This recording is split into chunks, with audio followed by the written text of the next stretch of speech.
बड़ा भाग्य मैया जी के चौकी लगल बाजी भरा रूपवा निहार दे। बड़ा भाग्य मैया जी के चौकी लगल बाजी भरा रूपवा निहार दे। रुकु रुकु रे मालिना घर देवी मैया अइली मैया जी के आरती उतार दे।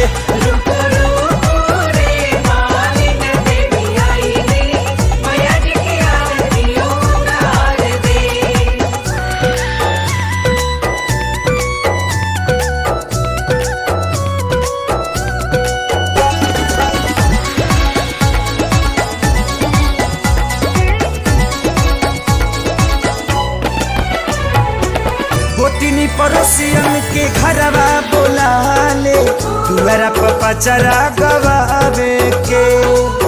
अंगना बहोर मखमलवा बिछा दे मैया जी के आसन लगावे के। हाँ हाँ हाँ गोतिनी पड़ोसियन के घरवा बुला ले दुआरा पर पचरा गवावे के। अंगना बहोर मखमलवा बिछा दे देवी जी के आसन लगाने के। धावल धूप देवलो कवा से अवतारिया चरा से धुरिया झाड़ दे।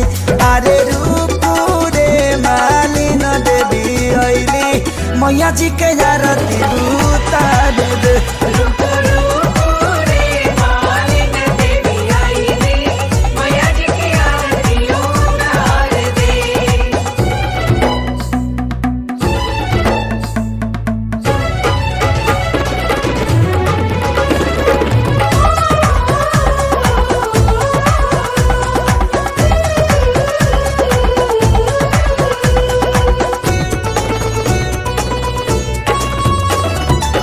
नवी गुकल सा नवी दूधिया नवा संगवे चुनरी नारियलवा रे। रोड़िया चनन पानी फुलवाया छतवा भूली जनी जइहे अढ़ौलवा रे। हाँ हाँ हाँ नवी गुकल सा नवी दूधिया नवा संगवे चुनरी नारियलवा रे। रोड़िया चनन पानी फुलवाया छतवा भूली जनी जइहे अढ़ौलवा रे। बेदिया के बगल में राखी के थरियावा